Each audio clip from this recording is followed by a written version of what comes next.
अध्यात्मप्रेमी, भगवत भक्तिप्रेमी सुहृदजन हो. गेल्या शनिवारी आपण कुठे होतो तर जो भक्तश्रेष्ठ अक्रूर आहे तो कंसाच्या सांगण्यावरून दूत कर्म करण्यासाठी आणि कृष्ण आणि बलराम यांना एका समारंभाच्या निमित्तानं मथुरेमध्ये घेऊन जाण्यासाठी आलेला आहे. पण तो भक्तश्रेष्ठ आहे.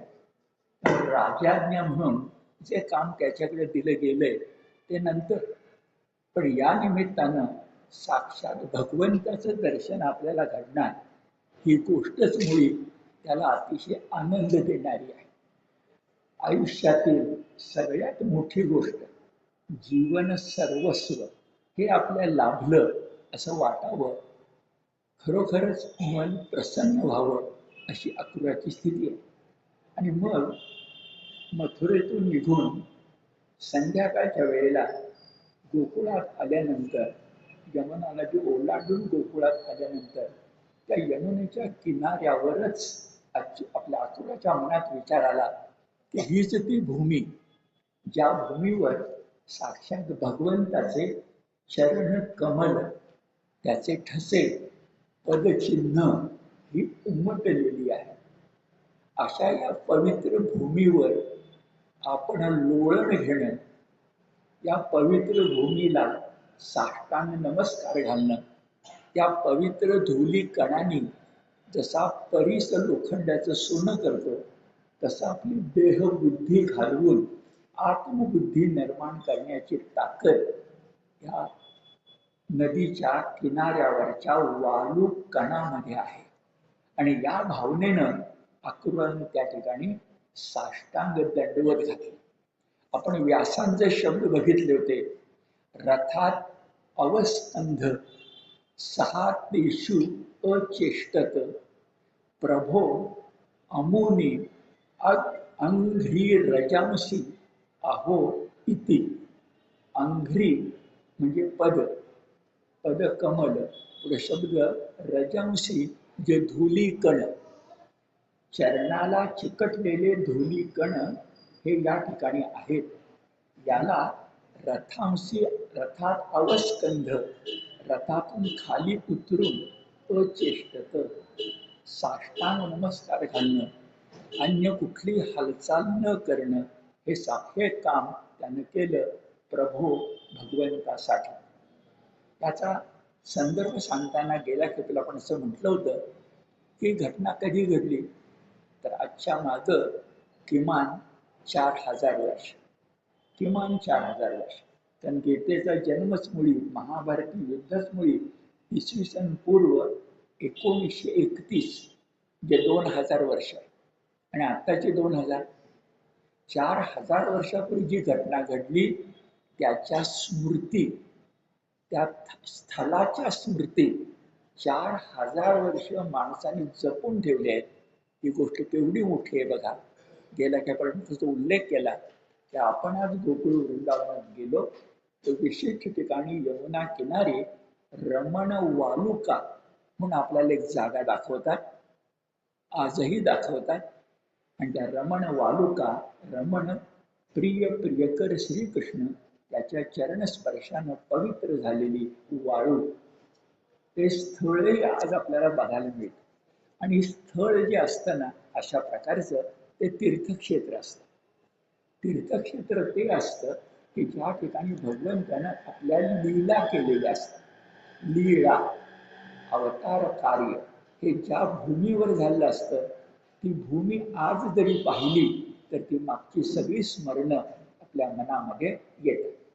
इतकं गेल्या शनिवारी आपण पाहिलं होतं. अनुसंधान झालं. आता आजच्या निरूपणाकडे वळूया.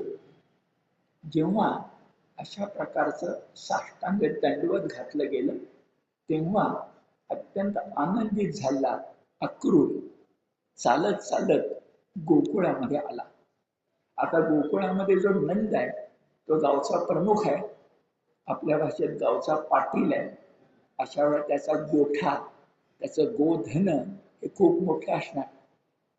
आता नंदाला भेटण्यापूर्वी राजाज्ञेने त्याला निरोप सांगण्यापूर्वी गोठ्यासमोर जो आला, गोपाळांना प्रिय असणारा, तिथं अचानकपणे अक्रूराला गोपाल कृष्णही भेटला आणि गोपाल कृष्णाचा थोरला भाऊही भेटला.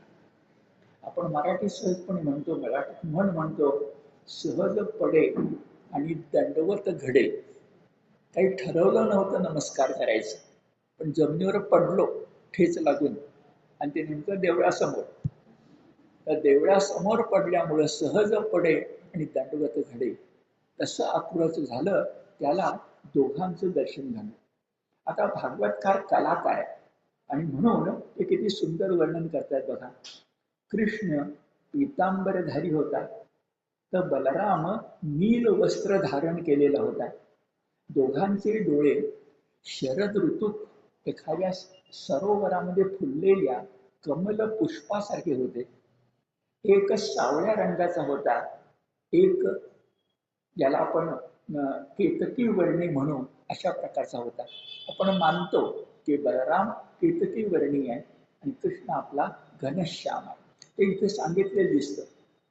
दोघांच्याही मुखावर तेज विलसत होतं. आणि या दोघांना पाहून अक्रूराच्या मनात काय विचार आला? अक्रूराच्या मनामध्ये विचार असा आला की दोघं वीर पुरुष आहेत, वीर बालक आहेत, सामर्थ्य संपन्न आहेत. कारण त्याच्या कानावर गेलेलं आहे, पूतना मावशीपासून अघासुरापर्यंत कुणाकुणाचे वध झाले. तर त्याच्या मनात विचार आला की मी जे दोघं हे राजकुमार पाहतोय, हे जणू काही एखाद्या सामर्थ्यवंत गजराजाची दोन शावक, मराठीत आपल्या माणसांच्या भाषेत बालक किंवा त्यांचे वारसदार असे असावेत. हत्तीची उपमा, हत्तीचा संदर्भ हा विलक्षण आहे. तर एकीकडे आपण गजांत लक्ष्मी म्हणतो, म्हणजे त्या ठिकाणी संपत्ती पण आहे, आणि दुसरीकडे बघा गजराजाची ताकद तुम्हाला मला कळत नाही. आपण सिंहाला वनराज म्हणतो, पण सिंह हत्तीवर कधीही समोरून हल्ला करत नाही. एवढा मोठा वाघ किंवा सिंह आहे, तो हत्तीच्या समोरून कधीही हल्ला करत नाही. कारण त्याला माहिती असतं की एकदा जर गजराजानं सोंगडीमध्ये आपल्याला पकडलं तर आपण संपलो, आणि तो मागून हल्ला करतो. गजराज असा सामर्थ्य संपन्न आहे. लक्ष्मी अर्थानं गजांत लक्ष्मी आहे, पण राजाचं वैशिष्ट्य म्हणून, देवालयाचं वैशिष्ट्य म्हणून अनेक ठिकाणी जी गजराजाची शिल्प असतात त्याच्या मागा फार मोठा भावपुंज आहे, ते आपण लक्षामध्ये घेतलं पाहिजे.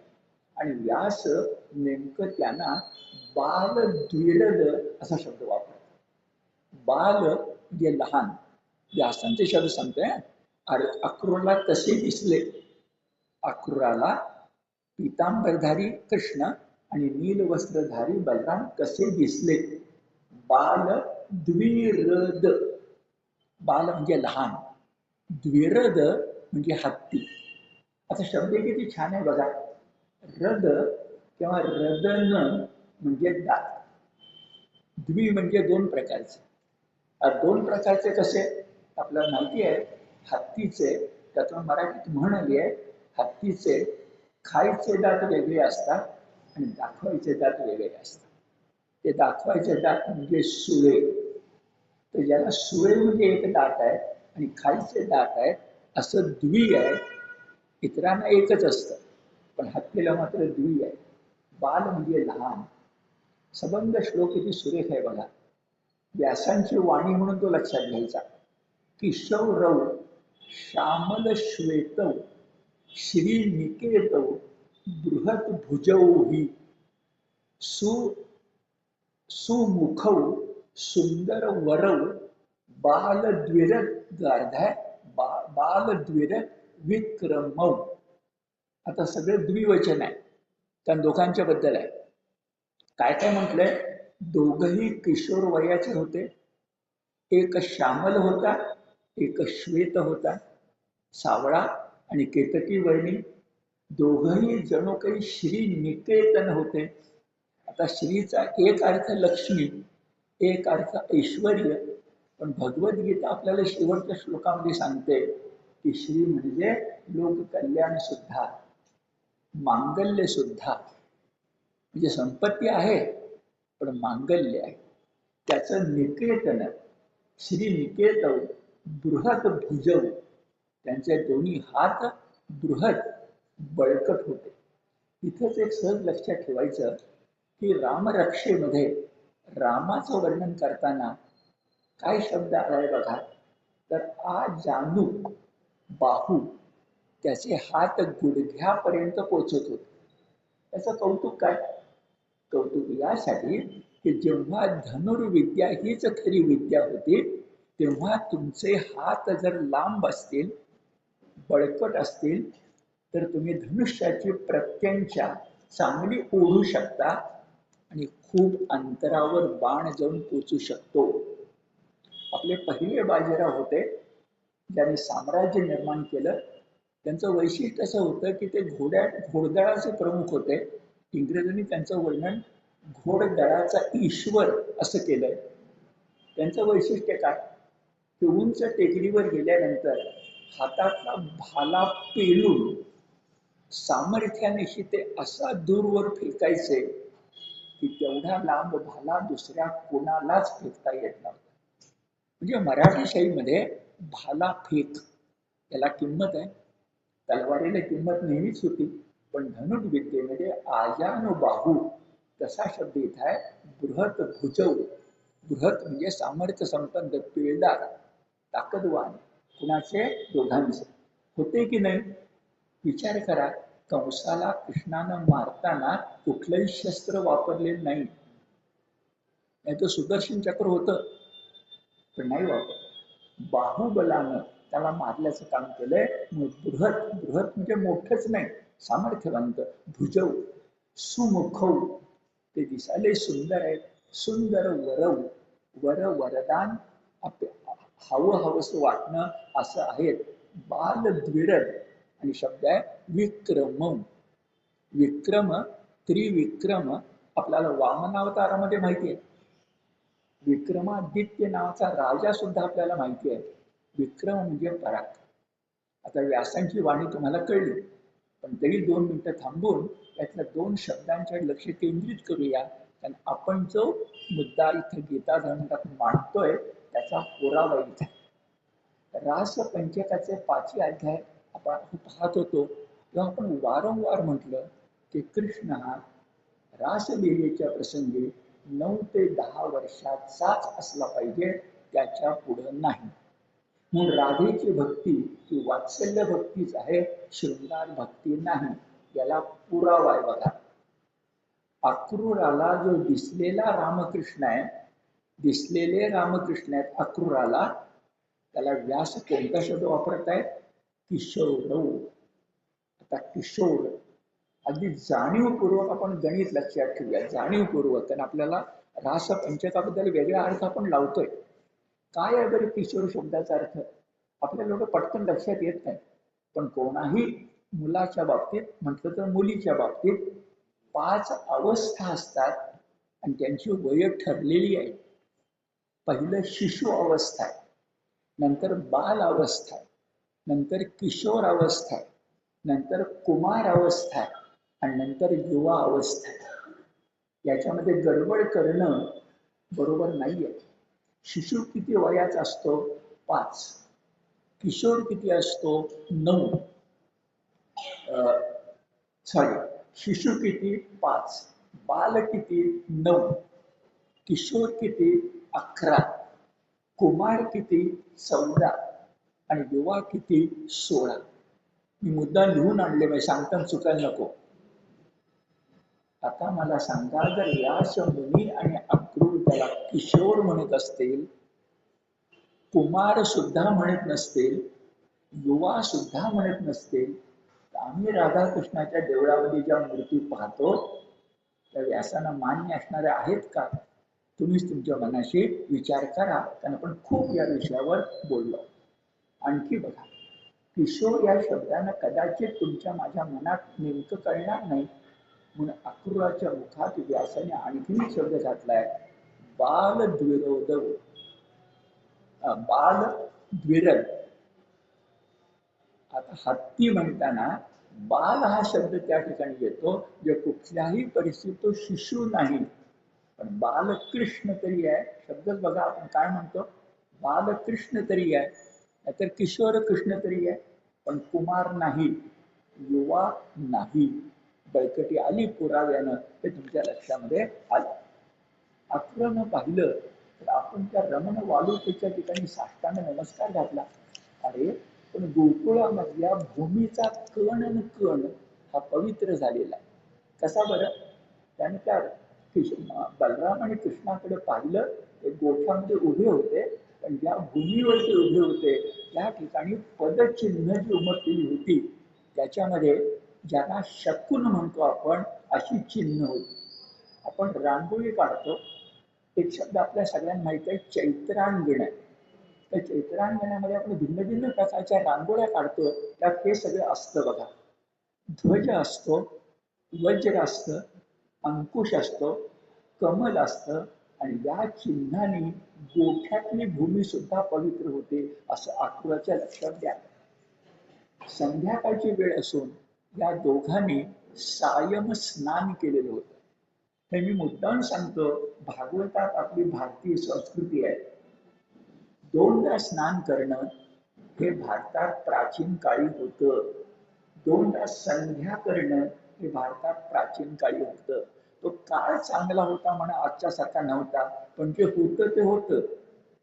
आणि म्हणून यांनी स्नान केलंय, केशर उपी लावलेली आहे, सुरेख वस्त्र घातलेली आहेत, गोठ्यात येताना सुद्धा त्या राजकुमार आहे, आणि असं अक्रूर त्यांचं दर्शन घेत. शब्दही छान वापरला. हे दोघं कसे पराक्रमी दिसत होते बरं, तर एखाद्या पर्वत शिखरासारखे. हे एक लाडका शब्द आहे, पर्वत शिखर.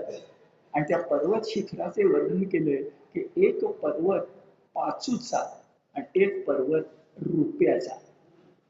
आता मुद्दाम म्हटलं, रूप हे निश्चित पांढरं, आता पाचू कसा तुम्ही ठरवा.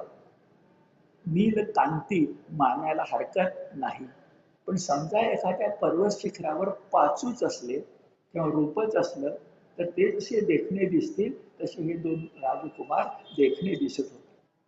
अक्रूराने त्यांच्याकडे पाहिलं, मात्र त्याच्या डोळ्यातून घळाघळा आनंद अश्रू वाहू लागले. आपण वारकऱ्यांच्या बाबतीत हा अनुभव घेऊ शकतो. 24 तास 36 तास रांगेमध्ये उभं राहायचं सोपं नाहीये. आणि असे उभं राहिल्यानंतर एकदा त्या देवापाशी गेल्यानंतर त्याच्या त्या चरण कमलावर मस्तक काही सेकंद आपल्याला टेकायला मिळतं, आणि तेवढ्यासाठी 36 तास उभं राहायचं. पण तो एक क्षण असा असतो की नुसत्या त्या दर्शनानं आनंद असतो. किंवा आळंदीला जा, गर्दी नसावी, आणि अशा वेळेला माऊलीच्या त्या समाधीच्या ठिकाणी आपलं मस्तक टेकवा, संजीवन समाधी येते, काय आनंद वाटतो तेच आहे. खऱ्या भक्ताला अष्टसात्विक भाव जागर होणे सहज आहे, पण एक भाव फार महत्वाचा आहे, आनंदाश्रू. आपलं जीवन अनेकदा दुःखाश्रूंनीच भरलेलं असतं, पण काहीतरी जीवनामध्ये आनंदाश्रू आम्हाला भेटावेत, आणि निश्चितपणे ते ईश्वराच्या सहवासात भेटू शकतात. अक्रूरानं हे सगळं पाहिलं. पुढे वर्णन छान केलंय. अक्रूर अशा प्रकारे आनंदाश्रू ढाळत होता, तर कृष्णच पुढे आला आणि आपण त्यानं या भक्ताला दृढ आलिंगन दिलं. भगवंतानं भक्ताला आपणहून आलिंगन देणं, यातलं सौख्य लक्षामध्ये घ्या. दोघांनी, बलराम आणि कृष्णानं, आपले वडील म्हणजे नंद राजा येण्यापूर्वी अक्रूराचं स्वागत केलं. त्याचे चरण संवाहनानंतर आहे, पण चरण पाय धुण्याचं काम केलं. आणि सुरेख वर्णन आहे, त्याला सत्कार करताना एक चांगली गाय अर्पण केली. ते मला फार महत्वाचं वाटतं. जुन्या कालखंडामध्ये आपला सगळा आर्थिक व्यवहार गोधनाशी संबंध होता. तर ते गोधन गोकुळामध्ये भरपूर होतं. अक्रूर जरी राजाचा सेवक असला त्याला गायीचा फार उपयोग नसला तरी गाय देणं हे त्या कालखंडामध्ये सर्वोच्च उपहार आहे, देणगी आहे, सन्मान आहे. आणि तो अक्रूराचा केलेला दिसतो. रात्रीचं भोजन झालं, नंद राजा पण आला आणि नंद राजानं 3 प्रश्न विचारले. किती बारकावे बघा. पहिला प्रश्न विचारला की तुमचा तो निर्दय कंस राजा अजून जिवंत आहे का? तुमचा तो निर्दय कंस राजा जिवंत आहे का? दुसरा, त्याच्या त्याच्या तुमची त्याची प्रजा म्हणजे तुम्ही खाटकानं राखून ठेवले पाळीव प्राणी असावेत त्यासाठी आहात. आणि तिसरं म्हटलंय, ज्या दुष्टानं आपल्या बहिणीला रडायला लावलं त्याच्या प्रजेबद्दल फक्त कणव बाळगणं याच्या पलीकडे आम्ही काय म्हणू शकतो? तसा विचार केला तर मथुरेच्या राज्याचा भागच गोकुळ आहे. माझा पण एका संदर्भ बघितलाय, पुढे येणार आहे की नंद राजा ज्याला आपण सारा देणं म्हणतो, करभार देणं म्हणतो, त्यासाठी आलेला आहे. तो प्रजाजन आहे, पण प्रजाजन असणारा दुसऱ्या अक्रूराबरोबर जो यादव आहे, जो राजाचा सेवक आहे, त्याला किती स्पष्टपणे म्हणू शकतोय की या निर्दय राजाच्या राज्यात काय लावणार आहे. थोडक्यात क्षेमकुशल विचारलं गेलं, अक्रूराचं समाधान झालं. सायं स्वागत, रात्र भोजन आणि मग विश्रांती घेतली गेली. विश्रांतीच्या वेळेला रात्रीचं भोजन झाल्यानंतर मगाशी नंदाने चौकशी केली, आता भगवान श्रीकृष्ण चौकशी करतात. मंचकावर अक्रूर बसलाय, गुरु मानून त्याच्या पायाशी दोघं बसलेत, बलराम आणि कृष्ण. आणि कृष्ण विचारतोय, हे अक्रूरा, तू आलास हे फार चांगलं झालं, तुझं कल्याण असो. आणि प्रश्न बघा, आपले ज्ञाती बांधव सुखात आहेत ना? मगाशी नंदराजा वेगळ्या भाषेत बोललाय, ते त्याला शोभतं, किशोर वयाच्या कृष्णाला शोभत नाही. उलट म्हणजे तेच विचारायचं पण वेगळ्या भाषेत विचारतं. असं न विचारता असं विचारलं, आपले ज्ञाती बांधव खुशाल आहेत ना? पुढे म्हणतो, आमच्या मामांच्या बद्दल म्हणजे कंस मामा बोलायलाच नको. आता भाषा किती बदलते बघा. आमचे कंस मामा म्हणजे यादव कुळाला जडलेली व्याधी आहे. मगाची भाषा वेगळी, आताची भाषा वेगळी. भाषेत खाटीक म्हटलं होतं, पाळलेले प्राणी म्हटलं. आमचे कंस मामा म्हणजे यादव कुळाला जडलेली व्याधीच आहे. माझ्या माता पित्यांना आठवणी बघा, त्यांना असंख्य यातना दिले. माझ्यासाठी म्हणून माझ्या आधीच्या भावंडांचा नाश माझ्या आई वडिलांना बघावा लागला. किती मानवी भावनांचं चित्रण आहे बघा. एक तो भगवंत आहे, पण मानवी भावनात तो बोलतो. अशा स्थितीमध्ये हे अक्रूरा, तो आलास, खूप आनंद वाटतो. पण लगेचच कृष्ण किशोर वयातला असून सुद्धा राजनीती निपुण आहे. तो ओळखतोय की अक्रूर काही बोलला नाही अजून, पण अक्रूर उगीच येणे शक्य नाही आहे. चला उठा, भगवंताचं दर्शन घेऊया. येणं शक्य नाही आहे. प्रश्न विचारला, आत्ता येण्याचं निमित्त कारण काय? शब्द किती सुरेख आहे. तुम्ही कधी येऊ शकता हो, आत्ता येण्याचं निमित्त कारण काय? नंदाना प्रश्न विचारला नाहीये, कृष्णाने प्रश्न विचारलाय. आणि मग अक्रूरानं सांगितलं, निमित्त कारण म्हणजे त्याला इतिहास सांगावा लागला. अहो, इतके दिवस कंसाला संशय होता की कृष्ण नावाचा कोणतरी एक मुलगा गोकुळामध्ये महान पराक्रमी आहे, तोच तर देवकीचा 8वा पुत्र नाही ना, असा संशय होता. पण त्या संशयाची निवृत्ती आणि संशयाची खात्रीच मागं बघितले आपण नारद मुनींनी केली. ते तर कळलं, पण सांगितलंच त्यांनी मुळे की त्या ठिकाणी 8वा मुलगा देवकीचा वाढतोय कृष्ण नावाचा, काय ते कर. तेव्हाच कंसाने ठरवलं होतं की त्याला बोलवायचं आणि मारायचं. मी मुद्दाम काही तुम्हाला सांगितलं होतं की राजकारणी लोक असेच असतात की करतात ते सगळे, आपण केलं असं काही दाखवत नाही. राजकारण्यांच्याकडे शिकण्यासारखं आहे की बरोबर कसं पाहुण्याच्या काठीने साप मारावा हे त्यांना बरोबर माहिती असतं. आणि ते कंस राजकारणी आणि नंतरच्या कालखंडातले राजकारणी आणि म्हणून कृष्णाला मारायच्या वेळेला त्यांना डाव तेवढा टाकलाय बघा. त्यांना एक उत्सव बघायला बोलवायचं, त्यांना मल्लयुद्धात उतरवायचं, त्याच्यापेक्षा मोठ्या ताकदीचे मल्ल त्यांच्या समोर ठेवायचे आणि अपघात झाला म्हणून कृष्णाला मारायचं. हे पुन्हा नामा निराळा मी काहीच केलं. हे सगळं आपल्याला माहिती आहे, कृष्णालाही माहिती आहे. पण नंद इतका भोळा आहे की नंदाला अपुरे सांगणं शक्यच नव्हतं राजाज्ञा म्हणून. त्याने एवढंच सांगितलं की फार मोठा उत्सव होणार आहे, मल्ल युद्ध होणार आहे, नवल नवल नयनोत्सवा असे त्या नाटकातलं पद आहे. नयनाला उत्सव वाटावा असं नवल वर्तणार आहे, तर तुम्हाला निमंत्रण द्यायला मिळालं. नंदाला वाटतं फारच मोठा आपला मान झाला. आपण कोण? एक प्रजाजन. आपण कोण? गावचे पाटील. पण राजाने आठवण करावी आणि मग तू पुढे कसं वागतोय बघा. पण कृष्णानं ओळखलं अक्रूराच्या मनात काय, कशासाठी तो आपल्याला बोलवायला आलाय की त्याच्या लक्षामध्ये आलं. पण नंद राजाला आनंद झाला. त्यानं उपनंद आणि बाकी सगळे जे होते त्यांना सांगितलं, चला आपण उत्सव बघायला जायचं.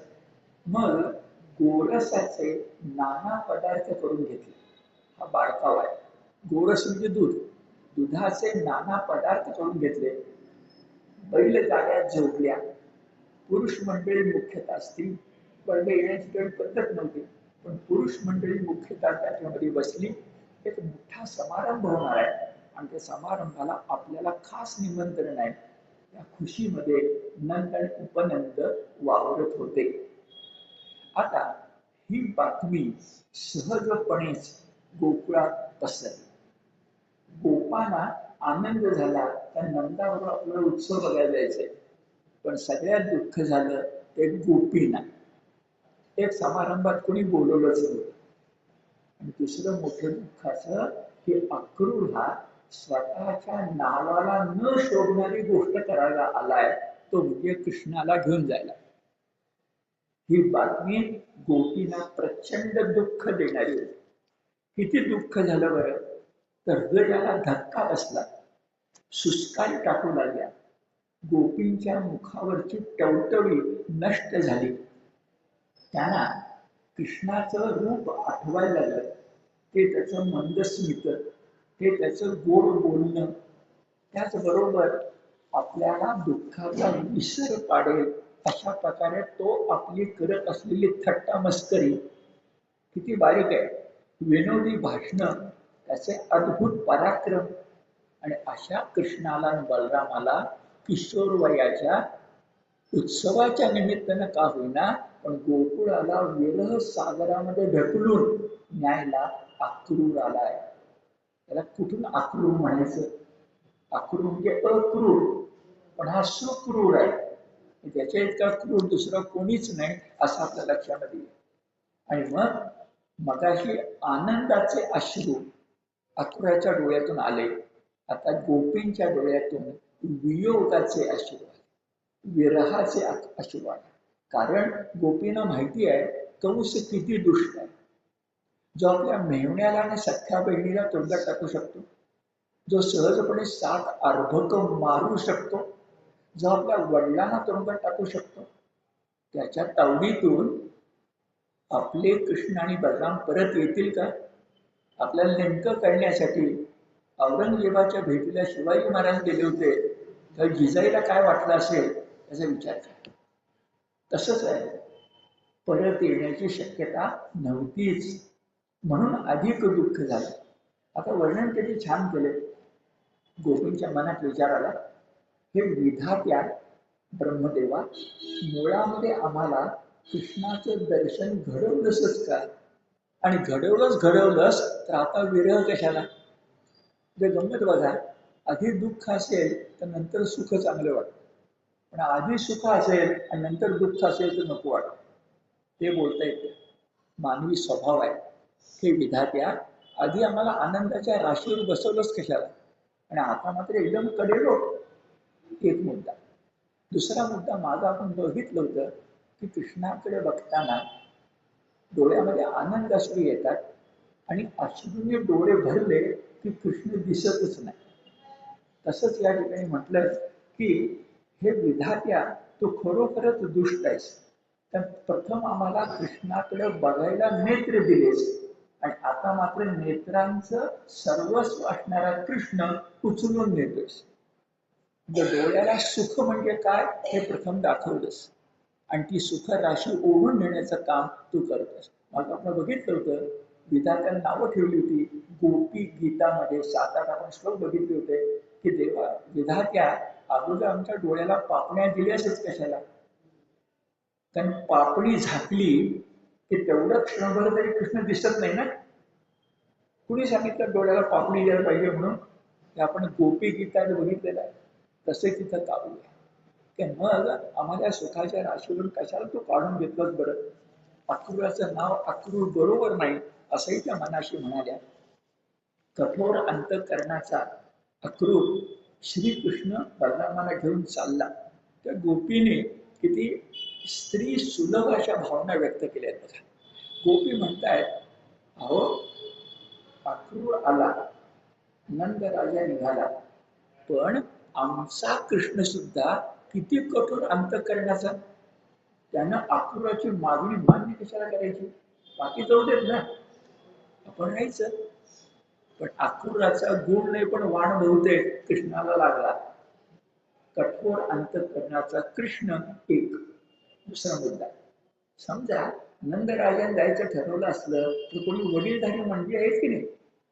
नंदापेक्षा वयानं मोठी, 4 पावसाळे जास्त बघितलेली, त्यांनी तरी अडवायचं. माणूस कसा विचार करतो बघा. अगदी कृष्णानं चुकायला नको, नंदानं चुकायला नको, पण चुकला तर बाकी कोणी आहे की नाही गावामध्ये, त्याला अडवायचं काम करायचं. आणि तिसरं कुणाला बोल लावायचा, आमचं दैवच प्रतिकूल झालं. माणूस असाच विचार करतो.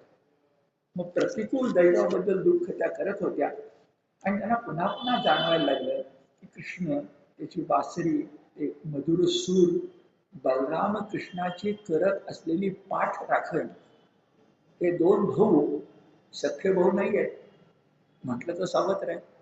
अशा स्थितीमध्ये बलराम कृष्णाची मागं बघितलंय आपण. कालिया मर्दनाच्या वेळेला यशोदा अस्वस्थ झाली होती, पण यशोदी समजूत कुणी घेतली होती, बलरामानं, कारण त्याला माहिती होतं कृष्णाचा पराक्रम. तर हे सगळं त्या गोपीनं आठवायला लागलं. हे सांगताना वैराग्य संपन्न असणाऱ्या शुकाचार्यांचं मन सुद्धा भरून आलं. असं जमवलं बघा. आपण सगळे आता काय बोलतोय गोपींच्या बद्दल, पण गोपींच्या बद्दल बोलणं कुठे आहे. शुकाचार्यांनी परीक्षितला सांगितलं, दशमस्कंध, वैराग्य संपन्न शुकाचार्य, संसाराचं भान नाही, संसाराची बाधा नाही, संसारातल्या भावभावना नाही, असा संन्यासी. तो शुकाचार्य म्हणतात, हे राजा अशा प्रकारे गोपी आपसामध्ये बोलत होत्या आणि मग करायचं काय. तर त्यांनी कृष्णाचं नाव घेऊन टाहू फोडायला सुरुवात केली. कृष्णाची कोणती नावं घेतली ती ऐकण्यासारखी आहे. तो गोविंद आहे, तो दामोदर आहे, तो माधव आहे. जरा विचार करा, गोविंदही चालेल, माधवही चालेल, पण गोपींचा हक्क एका विशेषणावर आहे, ते म्हणजे दामोदर. कारण दाम उदर हे गोकुळातच घडलेलं आहे. मधुकैटभाला मारणारा, मूळ राक्षसाला मारणारा, नरकासुराला मारणारा असा कृष्ण असेल, पण दामोदर हे फक्त दाम उदर गोकुळातच घडलेली गोष्ट आहे. ते सहज तुम्हाला सांगतो. रत्नागिरीला मी कॉलेजमध्ये होतो आणि कोल्हापूरच्या एका मोठ्या प्राध्यापकांना 1 ऑगस्टला कॉलेजमध्ये रत्नागिरीला प्राध्यापकांना भाषणासाठी विद्यार्थी असतानाच नेलं होतं.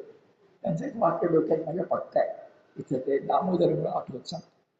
ते बोलताना असं म्हणाले की 1 ऑगस्टला मला लोकमान्यांच्या पुण्यतिथीला बोलायला बोलवलं, चांगली गोष्ट आहे, पण रत्नागिरीनं तरी लोकमान्यांची जयंती साजरी करावी ना. पडते का बघा. 23 जुलै लोकमान्यांची जयंती, ज्याला मध्य आळी किंवा टिळक आळी म्हणतात, त्या ठिकाणी लोकमान्यांचा जन्म झालेली खोली आहे. जे रत्नागिरीकरांचा तरी हक्क कुणावर आहे, जयंतीवर आहे. आणि रत्नागिरी सोडून कुणाचाच हक्क जयंतीवर नाही. पुण्याचा पण नाही. हे म्हणणे जितकं खरं आहे, कारण हात काय रत्नागिरीचा, इतरांचा नाही तसा आहे. दामोदर हे विशेषण गोपींच्या मुखी येणं हेच बरोबर आहे, कारण त्यांचे दृश्य पाहिलंय ना. आणि म्हणून दामोदर, नंतर गोविंद, नंतर माधव. पण गोपींच्या विलापाकडे कुणाचंच लक्ष नाही. अक्रूरानं दोघांना बसवून रथ सुरू केला. गाड्या जोडल्या गेल्या होत्या, त्याही पाठोपाठ जायला लागल्या. गोरसाच्या भेटी पण बरोबर होत्या. आता काही निवडक आणि वयस्कर स्त्रिया पण ते बघण्यासाठी चालल्या होत्या, ज्याच्यामध्ये कदाचित यशोदा असू शकेल. त्या कशा निघाल्या होत्या? आपल्याकडे वारीमध्ये, पालखीमध्ये ज्याप्रमाणे वारकरी स्त्रिया मस्तकावर तुलसी वृंदावन घेतात, त्या पद्धतीने या वयस्कर स्त्रियांनी चालताना मस्तकावर दुग्ध कुंभ घेतले. ही मंगल खूण आहे. दुधाची घागर ही मंगल खूण आहे. तर असं मस्तक घेतलं होतं. सगळे चालले होते. गोपी कृष्ण ज्या वाटेन चालला होता त्याच्या दुतर्फा उभ्या राहिल्या, काहीच बोलल्या नाही. कारण मनात विचार करत होत्या की हा मला सोडून चाललाय, तर जाताना प्रथम तो बोलू दे की आम्हीच काय आमचं रडे दाखवायचं. साहजिक आहे, प्रेमाने हेच घडणार. गोपींना अनुभव आला की कृष्णानं कधी नव्हे ते जाऊन पुढं माग वळून पाहिलं गोपींच्याकडं, आणि कृष्ण म्हणाला, मी आत्ता तुमचा निरोप घेतोय, पण मी तुम्हाला भेटायला नक्की येईल. लगेच कंसा सांगतो, कृष्णानं वचन पाळलेलं नाही. कृष्ण पुन्हा गोपींना भेटायला गोकुळात कधीही गेलेला नाही. मी नंतर दशमस्कंद तुम्हाला दाखवून देणार आहे. गोपीच बिचाऱ्या द्वारकेपाशी आल्या, आणि मग कथा सांगितली जाते की एकदा गोपी आल्या द्वारकेपाशी, त्या परत गेल्याच नाहीत. त्यांनी ज्या एका खड्ड्यामध्ये उडी मारून आत्मार्पण केलं, तिथं त्यांच्या देहाची माती झाली. त्यालाच आपण गोपी चंदन म्हणतो. अशी कथा येणार आहे. पण कृष्णाचं वैशिष्ट्यच असं आहे, चांगलं कवल तुम्ही ठरवा. एकदा एका गावाहून तो गेला की पुन्हा त्या गावाला तो काही परत येत नाही. कधीच आला. हे ज्या लक्षामध्ये घेतलं, पण हे लांबचं आहे, भविष्यातला आहे. आता जे गोपीने ते माहिती नाहीये. चला बरं झालं, मागं वळून पाहिलं, नाही तर समजा तोंड फिरून गेला असता तर काय करायचं? होऊ शकते ना. पण मागं वळून पाहिलं आणि म्हणाला मंदस्मित करून की तुमचा मी निरोप घेतोय, पण लवकरच मी तुम्हाला भेटायला येईल. एखादं चित्र जसं असावं, त्या चित्राप्रमाणे गोपी तटस्थपणे त्याच्याकडे पाहत होते. तो निघून गेला.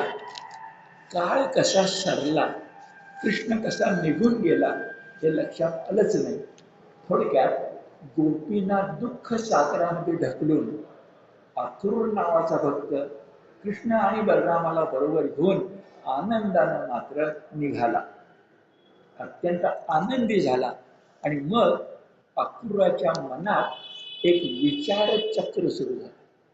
आता विचारचक्र सुद्धा बरंच मोठं आहे, पण त्यातलं आवश्यक तेवढं आपण बघूया. विचारचक्र अक्रूराच्या मनातलं आहे, भक्ताच्या मनातलं. आणि भक्ताच्या मनातलं विचारचक्र भगवंताच्या 10 अवताराबद्दलचं. साहजिक आहे की कृष्ण आज 8वा अवतार आहे. 8वा 11 सुद्धा आपण म्हणतोय. कृष्ण हा 8वा अवतार आहे, पण त्याच्या आधी पण अवतार झाले. आणि त्या सगळ्या अवतारांच्या मध्ये त्यानं काय काय पराक्रम केले हे अक्रूराला सहजपणे आठवायला लागले. त्या सगळ्यामध्ये मी एक एक वाक्यात ते सांगणार आहे. पण मला एक विशेष वाटतं की भागवत पुराणानं 10 अवतारापेक्षा अधिक अवतार सांगितले. मागे एकदा आपण बघितले, ऋषभदेवापासून कपिल मुनी सांख्य तत्वज्ञान सांगणारे त्यांच्यापासून 21-25 इतके अवतार आहेत.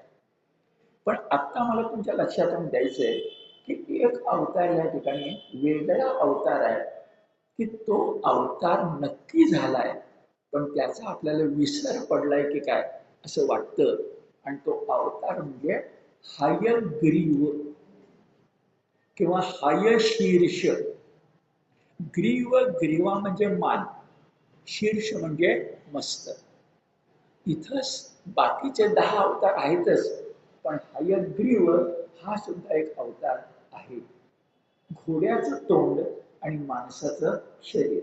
नरसिंहामध्ये सिंहाचं मस्तक, माणसाचं शरीर. हे नेमकं काय? मी तुम्हालाच विचार करायला सांगतो की हयग्रीवाची मूर्ती पुण्यामध्ये आपल्या खूप देवळं आहेत. कुठे आहे का मला सांगा. मला त्या देवळाला भेट द्यायची. एक अलीकडची घटना तुम्हाला सांगतो. आपल्या सगळ्यांना नगर रस्ता जो आपला आहे त्या नगर रस्त्याला वाघोली, तर वाघोलीकडून केशनंद फाटा हा थेऊरकडे जातो. डाव्या बाजूला एक मोठा दवाखाना आहे, हॉस्पिटल आहे. पण हॉस्पिटलच आहे, पण विशेष गोष्ट की हॉस्पिटल ज्याने निर्माण केले ते वडील आणि त्यांचा मुलगा, म्हणजे मुलगा आहे 80 वर्षाचा, वडिलांनी निर्माण केलेलं आहे. त्या हॉस्पिटलच्या संस्थेचं नाव मोठं वैशिष्ट्यपूर्ण आहे, भारतीय संस्कृती दर्शन. कधी गेला तर एकदा हॉस्पिटलला भेट देऊन या. तपोवन वाटावं अशी झाडी आहे. बाकी हॉस्पिटल राहू दे बाजूला, पण तपोवन वाटावं अशी झाडी आहे. 28 ते 30 मोर सहज त्या ठिकाणी दिसतात. आता माझा रस तुम्हाला सांगतो. तिथं मी काही निमित्ताने गेलो असताना मला पाठी दिसली हयग्रीव मंदिर, आणि मुद्दाम जर मी त्या ठिकाणची मूर्ती बघितली. मला तरी पुण्यामध्ये ते एक दिसलं. आता का ते मी त्यांना विचारणार आहे नंतर, सरदेशमुख असं त्यांचं नाव आहे, विचारणार आहे. मी तुम्हाला आत्ता सांगतो कारण पुण्यात आपले देवळं खूप आहेत. याचं कारण असं आहे की जसं नरसिंह आहे ना, तसं हयग्रीव सुद्धा एक कोणीतरी मोठा अवतार असला पाहिजे. कारण त्याला शब्द कळतो, मधु कैटभ या 2 राक्षसांचा त्याने वध केला. आता हे आलेख सगळं मधुसूदन आपण म्हणतो ना, सूदन म्हणजे मारणार. म्हणजे मधुसूदन हे विशेषण ज्या अर्थी आहे त्या अर्थी हयग्रीव अवतार असायला हरकत. पण मधु एकटा नव्हता, मधु कैटभ भू होते. सुंद उपसुंद कसे होते तसे. म्हणजे मधुसूदन विशेषण आपल्याकडे आहे, हयग्रीव हयशीर्ष अवतार आपल्याकडे आहे. हे काय आहे भागवत पुराणातलं याचा जरा शोध आपण घेतला. आता बाकी सगळे अवतार तुम्हाला माहिती आहे, आपण एक एक वाक्यात बोलत जाऊया. त्यानंतर मला 9व्या आणि 10व्या अवतारात व्यासांचे शब्द मला सांगायचे. मत्स्य अवतार घेतला आणि मनुचा मासा तुम्हाला आठवतंय, प्रलय समुद्रातून पृथ्वी वाचवली. लगेचच जे मत्स्य नंतर कूर्म नाही, हयग्रीव, हयग्रीव अवतार घेतला आणि मधु कैटभ या दैत्यांचा वध केला. नंतर मंदर किंवा मंदार पर्वत पाठीवर घेऊन समुद्र मंथनाला मदत करायचं काम कूर्मावतारामध्ये केलं. पृथ्वीचा उद्धार करण्यासाठी 16 लावून वराह अवतार आला आणि त्याने पृथ्वीवर उचलली. सत्पुरुष आणि भक्तांच्या रक्षणासाठी, हिरण्यकश्यपूला मारण्यासाठी, प्रल्हादासाठी त्यानं नरसिंह अवतार घेतला. नंतर अहंकाराची बाधा झाला जो बलिराजा, त्याचा अहंकार दूर करण्यासाठी म्हणून त्यानं वामन अवतार घेतला. नंतर क्षत्रिय सुद्धा मदोन्मत्त झाले. खरं तर क्षत्रिय राजा आहे, पण मदोन्मत्त झाले तेव्हा त्यांना शिक्षा करण्यासाठी भृगुकुलामध्ये त्यानं परशुराम अवतार घेतला. रघुकुलामध्ये रामाचा अवतार घेतला आणि रावणाचा वध केला. आणि कृष्णावतारामध्ये आता तसं भागवतामध्ये कृष्ण भक्ती वेगळ्या अंगाने वाढत गेली बघ. ज्याला आपण मध्वाचार्यांचं द्वैत म्हणतो, ज्याला आपण चतुर्व्यूह पूजा म्हणतो, हा एक वेगळा भाग आहे. अद्वैतापेक्षा वेगळा आहे. अद्वैत याच्यापेक्षा द्वैत वेगळे आहे, विशिष्ट अद्वैत वेगळे आहे, आणि चतुर्व्यूह पूजा सुद्धा वेगळी आहे. पण चतुर्व्यूह पूजा ही दक्षिणेत आणि उत्तरेमध्ये आहे. ते कृष्णालाच परमात्मा मानतात. आपण परमात्म्याचा आठवा अवतार कृष्ण म्हणतो. चतुर्युग पूजेमध्ये कृष्ण एवढाच परमात्मा आणि त्या परमात्म्याची 4 रूप. चतुर्विह, विह म्हणजे आकार. कोण कोण बरं, हे तर भागवतात आले म्हणून मला विशेष वाटतं. तर मी काय सांगतो, तर मध्वाचार्य हे इसवी सनानंतर आहे. शंकराचार्य आहेत, रामानुजाचार्य आहेत, मध्वाचार्य हे इसवी सनाच्या पहिल्या सहस्रकानंतर आहेत. आणि भागवत इसवी सनाच्या आधीच्या सहस्रकात. मग त्यात जर चतुर्वेद पूजा असेल तर नंतर आली असं आपण म्हणतो, तसं नाही, ती परंपरेनं आली. हे चतुर्वेद म्हणजे काय, कृष्णाशी संबंधितच अवतार आहे. कोण कोण बरं, शब्द माहिती आहे, वासुदेव, संकर्षण, प्रद्युम्न आणि अनिरुद्ध. आता यांची जागा पण ठरलेली आहे. वासुदेव मध्ये उजव्या हाताला संकर्षण बलराम, डाव्या हाताला प्रद्युम्न नातू, कृष्णाचा मुलगा मदन, मदनाचा मुलगा प्रद्युम्न, प्रद्युम्नाचा मुलगा चौथा अनिरुद्ध. अनिरुद्ध म्हणजे रुद्र ज्याला अडवता येत नाही तो अनिरुद्ध. आणि तिची जागा कोणती आहे, माग. आपलं जर भारताचं बोधचिन्ह आहे त्याच्यामध्ये आपल्याला 3 सिंह दिसतात, खरे 4 सिंह आहेत. कारण आघाडी जेवढी सांभाळायची तेवढी पिछाडी पण सांभाळावी लागते. त्या पिछाडीला अनिरुद्ध आहे आणि मुखाला वासुदेव आहे. त्यांना वासुदेव शब्द महत्वाचा आहे. तो वसुदेवाचा मुलगा आहे. किती परंपरा राखली आहे बघा. वसुदेवाचा मुलगा म्हणताना मला माहिती नाही, पण अष्टवसू, दिक्पाल असू शकतील. पण वसुदेवाचा तरी अर्थ काय, असे अनेक अर्थ संभवतात चतुर्विह पूजा. आणि शेवट करताना 8व्या अवतारानंतर 9वा अवतार कोण येणार आहे, गौतम बुद्ध किंवा विठ्ठल. आपण आपल्या नेहमीच्या पूजेमध्ये सुद्धा भरतखंडे, बौद्धावतारे असं म्हणतोच. तो बौद्ध म्हणजे एक सिद्धार्थ गौतम बुद्ध तरी असेल, नाहीतर विठ्ठल तरी असेल. विठ्ठल का असेल मी तुम्हाला अनेकदा सांगितलंय. नामदेवांच्या अभंगात विठ्ठलाला बौद्ध म्हटलंय. नामदेवांच्या अभंगात, त्या नामदेव सुप्रीम कोर्ट, तर नामदेवांच्या अभंगामध्ये ज्या अर्थी निश्चितपणे त्या बौद्ध म्हटलंय, आणि बौद्ध म्हणजे बुद्ध, प्रबुद्ध, माहिती आहे आपल्याला. पण मला विशेष वाटतं त्या बुद्धाचं म्हणजे विठ्ठलाचं वर्णन व्यासाने केलं. आता व्यासाने केले म्हणजे इसवी सन पूर्व पहिलं, इसवी सन पूर्व सहस्रक आपण मानलं तर गौतम बुद्ध आणि महावीर जैन या दोघांचा जन्मकाळ इसवी सन पूर्वच आहे. भागवताचाही जन्मकाळ इसवी सन पूर्व आहे. याचा पौर्वापर्य कसं, म्हणजे आधी कोण नंतर कोण तुम्ही ठरवा.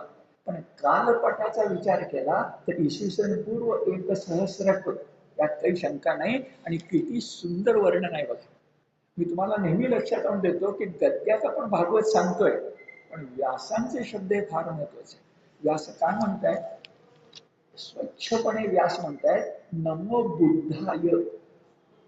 मी श्लोक वाचतोय, नमो बुद्धाय शुद्धाय दानवत्व विनाशने. पुढे म्हटलंय, म्लेंच प्राय क्षत्र हंते नमस्ते कल्की रूपेणे. रूपेण पाहिजे, कल्की रूपेण.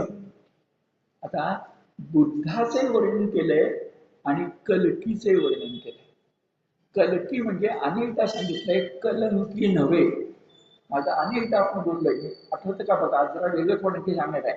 कल्की म्हणजे कोण, ज्योतिबा, खंडोबा, शिवाजी महाराज, एवढं मी सांगितलं. आज जर आणखी वाढवणार आहे तर तो कल्की म्हणजे क्षत्रिय.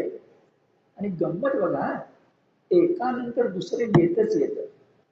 अशोकाची गोष्ट आठवा, कलिंग देश त्याने जिंकला, प्रचंड रक्तपात झाला म्हणून तो बौद्ध झाला. तसं आधीच्या कालखंडामध्ये यज्ञामध्ये जेव्हा विषमता वाढायला लागली तेव्हा उपनिषद पण जन्मास आले, बौद्धही जन्मास आले आणि जैनही जन्मास आले. हे साहजिक आहे. तसं बौद्धावतारामध्ये करुणा ही सांगितली गेली. आणि करुणेने जेव्हा टोक गाठलं, तर सावरकर म्हणतात तसं सद्गुण विकृती व्हायला लागली आणि मग कल्कीचा जन्म झाला. आपण आज कल्कीच्या कालखंडामध्ये आहोत. बुद्धाला नमस्कार करूया, पण मी शब्द मुद्दाम घेऊन आणले. सावरकरांनी संन्यस्त खड्ग नावाचं नाटक लिहिलंय. त्या नाटकामध्ये शाक्य कुळातला सेनापती आहे विक्रमसिंह म्हणून. तो म्हणतो सेनापती की गौतम बुद्धासारखा महापुरुष 1000 वर्षातून एकदा जन्मास येतो. तो जो संदेश देतोय त्याला अडथळा नको म्हणून मी माझी तलवार संन्यस्त करतो. आणि नाटकाच्या शेवटी दिसतं की संन्यस्त खड्ग संन्यस्त नाही असंन्यस्त, किंवा शब्द वापरे उद्धत, बाहेर काढले निष्कोषित, ही त्या संन्यस्त खड्ग नाटकामध्ये करावं लागलंय. तसं तुम्हाला मला आज 2025 नंतर पुढच्या 25 वर्षामध्ये कल्कीला नमस्कार करायला लागेल, याला इलाज नाही. काळाचा गुण असतो, युगमान असतं, युग धर्म असतो, हे कधी विसरायचं नाही. म्हणून आज मी भर घालणार आहे की कल्की म्हणजे पूर्वी मी तुम्हाला सांगितले खंडोबा, ज्योतिबा, शिवछत्रपती इतकं बोललोय. आज आणखी तिघांची भर घालतो. थोरले बाजीराव, थोरले बाजीराव, नंतर सावरकर आणि नंतर सुभाषचंद्र. हे कल्की अवतार आहे. सुभाषचंद्राने आझाद हिंद फौज निर्माण केली नसती आणि मुंबईला नाविकांचं बंड झालं नसतं तर या देशाला स्वातंत्र्य कधी मिळालंच नसतं. हे नीट आपण लक्षामध्ये घेतलं पाहिजे. आणि कल्की हा घोडेस्वार आहे. मागं बोललोय, फार वेळ घेत नाही. तो घोडेस्वार आहे. ज्योतिबा घोडेस्वार, खंडोबा घोडेस्वार. सहज बघा ना, जेजुरीला अजून सुद्धा गेला असाल तुम्ही, पण गेला नसाल तर जा जेजुरीला. जेजुरीचा सगळ्यात मोठा उत्सव जो असतो त्याच्यामध्ये समोर खंडा म्हणजे तलवार ठेवलेली असते. ते कित्येक किलो वजनाची आहे आणि ती उचलणं ही खंडोबाची पूजा आहे. हे इथं जवळ आहे जेजुरीला, सासवडच्या पलीकडे. मी इथं होतो ज्योतिबा, पारणानगरवर ज्योतिबा, पन्हाळा. मी कधी ज्योतिबाची पूजा घोड्याशिवाय पाहिलेली नाही. बरं शेजारी त्याच्या श्वान असतो. हे सगळं काय आहे विचार करा. दत्तात्रेयांच्या शेजारी श्वान आहे, ज्योतिबा शेजारी घोडा काढा, पण श्वान कशाला? सगळे युद्धाचं सामर्थ्य आहे. ते गुप्तेर खाता याचं लक्षात ठेवा. आधी बोलत नाही श्वान म्हणजे काय. म्हणून कल्की अवतार हा 10वा अवतार आहे, होणार आणि आपल्याला युगमानानुसार तयार व्हावं लागेल. आज एवढे बोलून थांब.